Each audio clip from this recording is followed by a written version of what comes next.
বিসমিল্লাহির রহমানির রহিম। সম্মানিত বন্ধুরা, ফরজ গোসল, ওয়াজিব গোসল, সুন্নত গোসল, এই সমস্ত গোসলের কিছু নিয়ম রয়েছে। সেই নিয়মগুলো আমরা মোটামুটি অনেকেই জানি।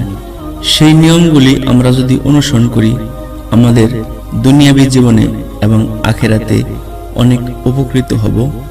কিন্তু গোসলের পরে এবং গোসলের আগে কিছু কাজ রয়েছে, যে কাজগুলো করলে আমাদের দুনিয়াবী জীবনে অনেক সমস্যা, অনেক বিপদ আপদ হতে পারে।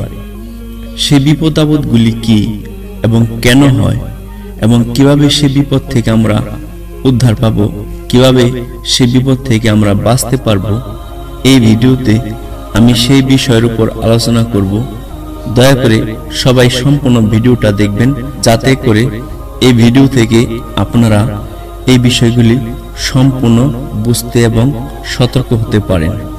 হযরত ইমাম আলীর নিকট এক ব্যক্তি এসে গোসল করার আদব নিয়ম কানুন শিখতেছিলেন।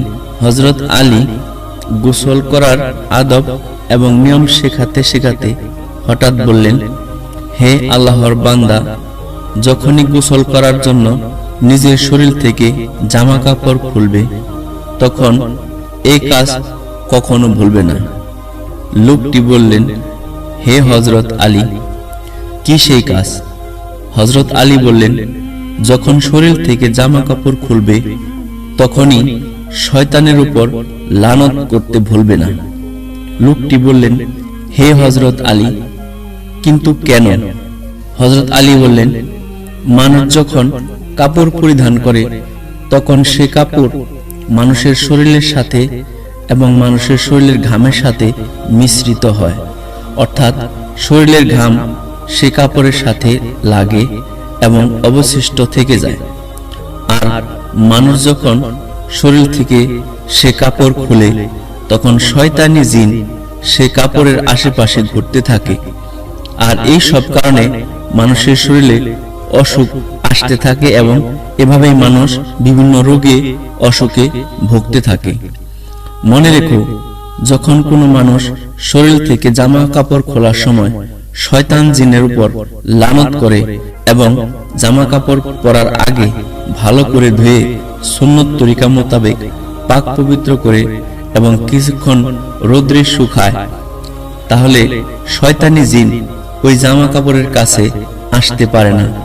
আর এভাবেই ওই ব্যক্তি রুহানি এবং শারীরিকভাবে সুস্থ থাকে।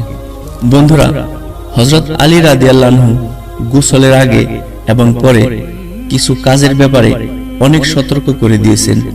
সেই কাজগুলোর মধ্যে প্রধানত হচ্ছে, গোসল করার আগে কখনো খানা খাওয়া যাবে না এবং গোসল করে বাথরুম থেকে খোলা মাথায় বের হওয়া যাবে না। মাথায় কোনো তোয়ালে কিংবা গামছা রেখে তারপর বাথরুম থেকে বের হতে হবে এবং ভালো করে মাথার চুল শুকাতে হবে। আর গোসল করার পর পরিষ্কার পানি দিয়ে হাত এবং পা ধুয়ে তারপর গোসলখানা থেকে বের হতে হবে। বন্ধুরা, যারা গ্রামাঞ্চলে নদীতে গোসল করেন, তারাও গোসল করার আগে যে নির্দেশগুলো এখানে করা হয়েছে সবাই মানার চেষ্টা করবেন। আর আমাদের মধ্যে যারা গ্রামে থাকি, সেখানে গ্রামাঞ্চলেও দেখা যায় যারা নদী কিংবা পুকুরে গোসল করে হাঁটতে হাঁটতে খালি মাথায় বাড়িতে আসি। চেষ্টা করব মাথায় তোয়ালে কিংবা গামছা দিয়ে ঢেকে বাড়িতে আসার জন্য এবং চুল ভালো করে শুকিয়ে আসার জন্য। হযরত আলীর মতে, গোসল করার পর কেউ যদি খালি মাথায় থাকে, চুল ভালো করে না শুকায়, তাহলে তার মস্তিষ্কের মধ্যে খারাপ আসর পড়ে। আর এই কারণে মানুষের শরীরে বিভিন্ন ধরনের অসুখ হতে পারে। আশা করি সবাই বুঝতে পেরেছেন। আসুন আমরা সবাই ভিডিওতে বলা কথাগুলো মনোযোগ সহকারে আমল করার চেষ্টা করি এবং হাজারো অসুখ বিসুখ থেকে আল্লাহর রহমতের ছায়াতলে আশ্রিত থাকি। আল্লাহ আমাদেরকে তার নির্দেশ এবং তার প্রিয় হাবিবের অনুকরণ করার তৌফিক দান করুন। আমিন।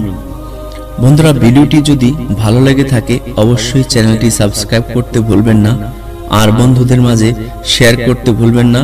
মনে রাখবেন, আপনার একটি শেয়ার এই কথাগুলি অনেকেরই উপকারে আসতে পারে। সবাই ভালো থাকবেন। আসসালামু আলাইকুম ওয়া রাহমাতুল্লাহ।